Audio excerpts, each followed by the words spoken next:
হলো, যুবক রে শোনো, আমি নামাজই ছিলাম, নামাজ আল্লাহ আমাকে কবুল করছে, আমি কবরে নামাজ পাইছি, কিন্তু ওই যে আগে বললাম না যে ভাঙরে মজুদ হয় উসমে গ্লুকোজ নেই। হ্যাঁ, লোকটা বলতেছে যে ভাই আমি নামাজ পড়ার অনুমতি পাইছি কবরে, কিন্তু নামাজের সব আল্লাহ আমাকে দিবে না। জোরে কোন সুবহানাল্লাহ। তাহলে কি হবে? আল্লাহ শুধু আমাকে নামাজ পড়ার সুযোগ করে দিয়েছেন, কবরে আমি নামাজ পড়ব, কিয়ামত পর্যন্ত নামাজে দাঁড়ায় থাকবো, আল্লাহর কুদরতি পায়ে সেজদা করব, আল্লাহ সব কিছু সুযোগ আমাকে করে দিয়েছে।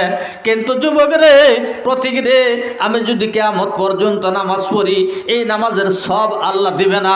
নামাজের সব ছিল দুনিয়াতে, দুনিয়ার থেকে আমি যখন চলে এসেছি কবরে, আমাকে নামাজের সব দেওয়া হবে না। কিন্তু তুমি যে একবার সুবহানাল্লাহ পড়েছো, আল্লাহর কুদরত দেখে আশ্চর্য জেনে আমি কবরে নামাজ পড়তেছি, এটা আশ্চর্য মনে করে তুমি একবার সুবহানাল্লাহ পড়েছো। যুবক রে, আল্লাহর কসম করে বলি রে যুবক, শোনো, তোমার জন্য আল্লাহ জান্নাতের মধ্যে একটা বড় গাছ তৈরি করে দিয়েছে। জোরে কান সুবহানাল্লাহ। আল্লাহর কোন নিয়ামত পাওয়ার পরে বান্দা যদি সেই নিয়ামতের শুকরিয়া আদায় করে সুবহানাল্লাহ, আলহামদুলিল্লাহ, আল্লাহু আকবার এরকম কিছু শব্দ যদি উচ্চারণ করে, তার বিনিময়ে আল্লাহ পাক অসংখ্য অসংখ্য নেকি বান্দাকে দান করে। সেই নামাজি ব্যক্তি কবরওয়ালা বলতেছে, যুবক তুমি একবার সুবহানাল্লাহ পড়েছো, তোমার জান্নাতের মধ্যে একটা গাছ তৈরি হয়েছে। তবে এবার যুবক জিজ্ঞাসা করে নামাজিকে, কবরওয়ালাকে জিজ্ঞাসা করে, কবরে কবরবাসী রে, আমার জান্নাতের মধ্যে একটা গাছ তৈরি হলো। বিশ্বনবী মুহাম্মদুর রাসূলুল্লাহ সাহাবায়ে কেরামকে নিয়ে আলোচনা করতেছিলেন।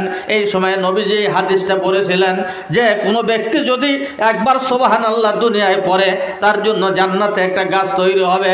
সাহাবায়ে কেরাম জিজ্ঞাসা করেছিলেন, ইয়া রাসূলুল্লাহ, ইয়া হাবিবাল্লাহ, ওই গাছটা কত বড় হবে?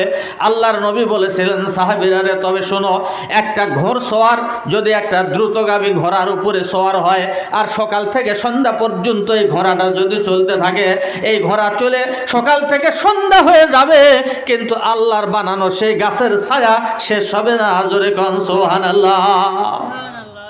এত বড় গাছ তৈরি হবে যে একটা ঘোড়া সকাল থেকে সন্ধ্যা পর্যন্ত দৌড়াবে, গাছের নিচে দিয়া সন্ধ্যা লেগে যাবে, কিন্তু গাছের ছায়া কি হবে না, শেষ হবে না। এত বড় গাছ। সাহাবীরা জিজ্ঞাসা করলেন, নবী গো, এত বড় গাছ তৈরি হবে, এই গাছে কতগুলি পাতা থাকবে? আল্লাহর পয়গম্বর বললেন, সাহাবীরা শোনা রাখো, এত বড় গাছ যদি হয়, গাছের শাখা প্রশাখা ডালগুলি যদি এত বড় হয়, তবে জানা রাখো ওই গাছের মধ্যে লক্ষ লক্ষ কোটি কোটি পাতা ওই গাছের ডালে ধরা থাকবে, আর প্রত্যেক পাতার মধ্যে ওই ব্যক্তির নাম লেখা থাকবে, যে ব্যক্তি একবার সুবহানাল্লাহ পড়েছিল, ওই ব্যক্তির নাম লেখা থাকবে, ঠিকানা লেখা থাকবে। আর ওই পাতাগুলি কিয়ামত পর্যন্ত ওই বান্দার মাগফিরাত গুনাহ মাফের জন্য আল্লাহর দরবারে ওই বান্দার গুনাহ মাফ সাথে থাকবে। জোরে কান সুবহানাল্লাহ। এত দাম দুনিয়াতে নেকির। আপনি ছোট্ট একটা নেকি করলেই, ছোট্ট একটা কাজ করলে আল্লাহ বড় ধরনের একটা নেকি দেয়া দেবেন।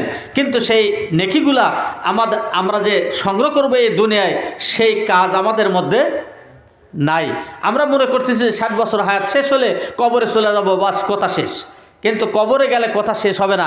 কবর এমন একটা জায়গা, আল্লাহর পয়গম্বর বলেন, আল কবরু রাওজাতুম মিন রিয়াজিল জান্নাহ আও হুফরাতুম মিন হুফারিন নার। কবর কারো জন্য হবে জান্নাতের বাগান, কারো জন্য হবে সুন্দর মনোরম ঘর, আর কারো জন্য কবর হবে জাহান্নামের গর্ত, শাস্তির ঘর। ও আমার ভাইয়েরা, কবর যদি আমার জন্য শাস্তির ঘর হয়, কবর যদি আমার জন্য আযাবের ঘর হয়, কবর যদি দুঃখের জায়গা হয়, ওই দুঃখের সীমা থাকবে না, কারণ অনন্তকাল কবরে থাকা লাগবে। পারবো আমরা? বলেন পারবো কি ওই কবরে? দেখুন, একটু খেয়াল করেন। আর দুনিয়া মিসলুল আখেরা, দুনিয়া হচ্ছে আখেরাতের মতো। এই যে আমি ভালো মানুষ, আপনি ভালো মানুষ, আমার এই আঙ্গুলের মধ্যে যদি একটা ফোঁটনি উঠে, এই আঙ্গুলটা জরা বুঝেন তো? কোনো সময় মানুষের আঙ্গুল কি হয়, জোরা যায়। তো এই আঙ্গুলে ব্যথা হলে, ব্যথা কি আঙ্গুলেই থাকে না সারা শরীরে যায়? সারা শরীরেই ব্যথাটা যায়। একটা আঙ্গুলের ব্যথা সহ্য করা কঠিন, তাহলে কবরে যায়, কবরের শাস্তির কথা আছে যে কবর জাহান্নামের গর্ত হবে, কবর হবে শাস্তির জায়গা, কবর হবে মানুষের কষ্টের জায়গা। কবরের কষ্ট কতদিন আপনি সহ্য করবেন? কতদিন করবেন? একটু খেয়াল করেন। আল্লাহ রাসূলের প্রাণপ্রিয় চাচা হযরতে খাজা আবু তালেব, নাম শুনছেন তো আপনারা? খাজা আবু তালেব আল্লাহ রাসূলকে অত্যন্ত ভালোবাসেন, মহব্বত করছেন, কিন্তু মৃত্যুর সময় খাজা আবু তালেব ঈমান নিয়ে মরতে পারে নাই, ঈমান আনতে পারে নাই। আল্লাহ রাসূল খাজা আবু তালেবের মৃত্যুর সময় রসুলে পাক আবু তালেবের পাশে বসা বলছিলেন, চাচা শুধু একবার আপনি লা ইলাহা ইল্লাল্লাহ এতটুক পরে আপনি মারা যান, আপনি মারা যাওয়ার পরে আপনাকে সুপারিশ করে আমি জান্নাতে নিয়ে যাব। সেই সময় শয়তান মরদুদ, শয়তান আবু তালেবের কানের কাছে এসে বলল, আবু তালেব কাপুরুষের মতো কাজ করো না, তুমি একজন বীর পুরুষ, তুমি মক্কার মধ্যে একজন সৈনিক, তুমি বড় একটা লিডার, তুমি যদি ভাস্তার হাতে কালমা পড়ে মারা যাও সারা দুনিয়ার মানুষ বলবে আবু তালেব কাপুরুষ, ভাস্তার হাতে কালমা পড়ে মুরিদ হয়ে মরে গেছে। এই কাজটা করো না, বাপ দাদার সম্মান নষ্ট করো না। কে বলল? শয়তান। সে শয়তান আছে না নাই? শয়তান আছে না নাই? শয়তান এখনো আছে, শয়তান আছে, লাগে আছে রগরেশায়। শয়তানের কাজই হচ্ছে আপনাকে গুনার কাজে নিয়ে যাওয়া, গুনার কাজ করানো, খারাপ কাজ করানো। শয়তান চায় যে একজন মুসলমান গুনার কাজ করে মারা যায়, কবরে অনন্ত জীবনের জন্য শাস্তি ভোগ করুক। এটা শয়তানের খেয়াল। একটু খেয়াল করেন, সেই খাজা আবু তালেব তার স্ত্রী রসুলকে অত্যন্ত ভালোবাসেন, মায়ের আদর দেয়া, মমতা দিয়া, ভালোবাসা দিয়া আল্লাহ রসুলকে আগলায় রাখছেন খাজা আবু তালেবের স্ত্রী। জোরে কান সুবহানাল্লাহ। আবু তালেবের স্ত্রী যখন মারা যাচ্ছে, কিতাব প্রমাণ করেছে খাজা আবু তালেবের স্ত্রী মৃত্যু শয্যায় যখন শুয়ে গেলেন, মারা যাবেন এরকম ভাব, আল্লাহর পয়গম্বর হযরতে খাজা আবু তালেবের স্ত্রীর পাশে বসলেন। আবু তালেবের স্ত্রী ডাক দিয়ে বলতেছেন, বাবা মোহাম্মদ, তুমি ইতিম সন্তান, ছোটবেলায় তোমার মা মারা গেল, তুমি জন্মের পরে তোমার বাবাকে দেখো নাই, তোমার মা অল্প বয়সে তোমার মা মারা গেছে। বাবা মোহাম্মদ রে, আমি আমার জান দিয়ে, প্রাণ দিয়ে, আদর দিয়ে, ভালোবাসা দিয়ে তোমাকে বড় করেছি, তোমাকে আমি বড় বানাইছি। তোমার চাচারা তোমার উপরে অনেক নির্যাতন জুলুম করেছে, কিন্তু আমি চাচি, আমি তোমাকে মায়ের আদর দিয়ে ভালোবাসে তোমাকে আমি লালন পালন করেছি রে মোহাম্মদ। তুমি বিশ্ব নবী, তুমি নবী হওয়া, তুমি আখেরি জামানার পয়গম্বর, এটা আমি বিশ্বাস করি বাজান রে। তবে আমি মৃত্যুর আগে তোমাকে একটা কথা বলে যাব, তুমি আমার কথাটা একটু খেয়াল রাখো। নবীজি বললেন, চাচি আপনি বলেন, কি বলতে চাচ্ছেন?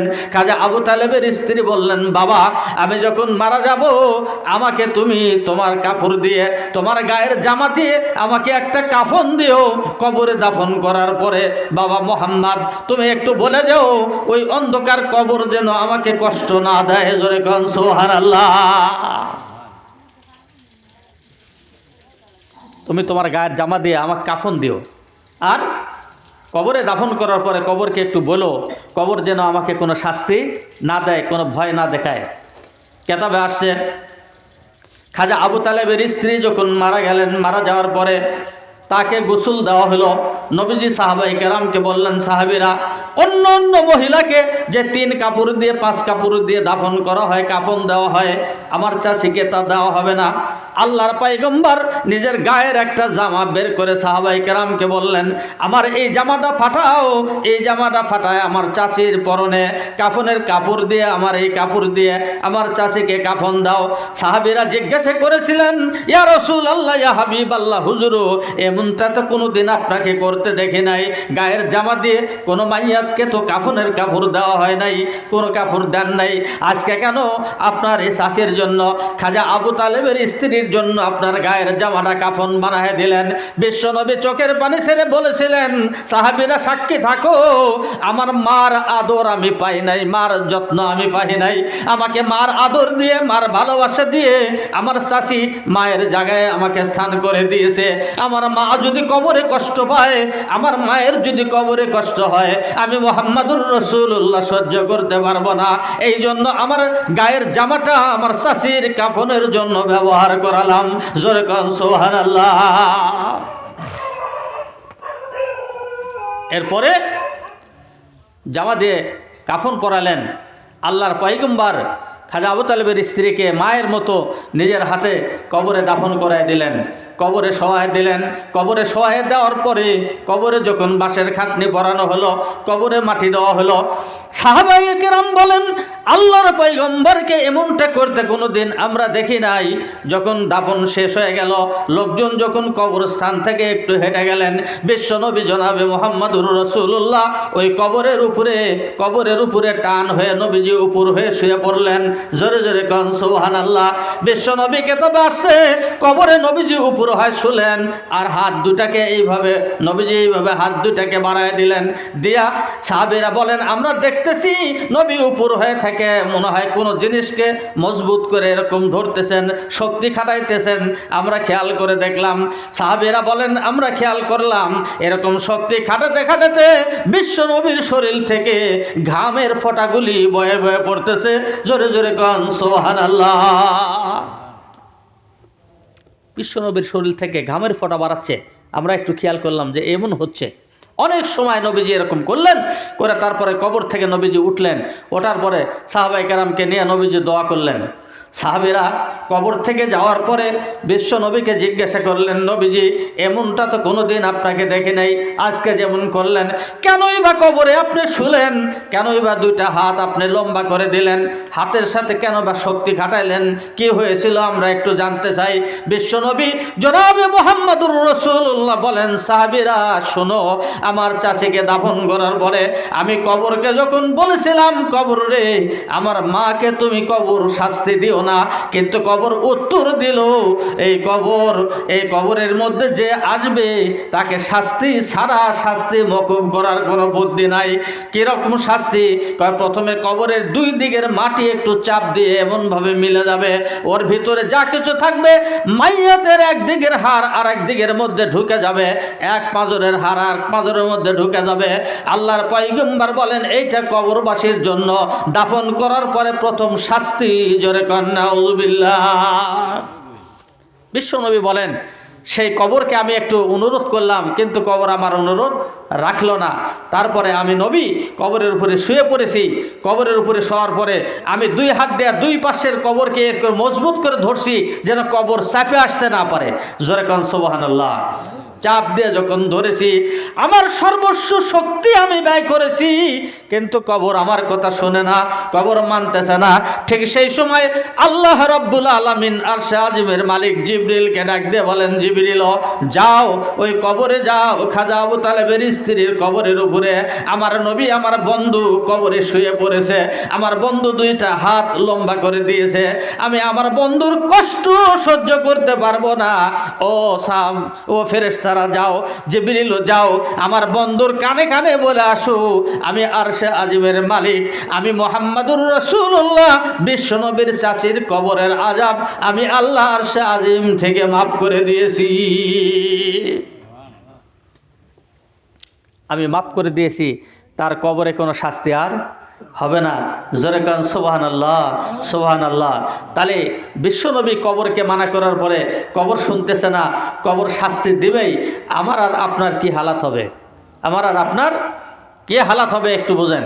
मौत जिस दिन आ गई दुनिया की दौलत क्या हुई, मौत जिस दिन आ गई है दुनिया की दौलत क्या हुई, दुनिया की दौलत क्या हुई। कैसे कैसे ताजोदारा, कैसे कैसे ताजोदारा रहनिया शाहजादिया, तन बदन सब गल जाएगा, तन बदन सब गल जाएगा, शक्ल सूरत क्या हुई, शक्ल सूरत क्या हुई।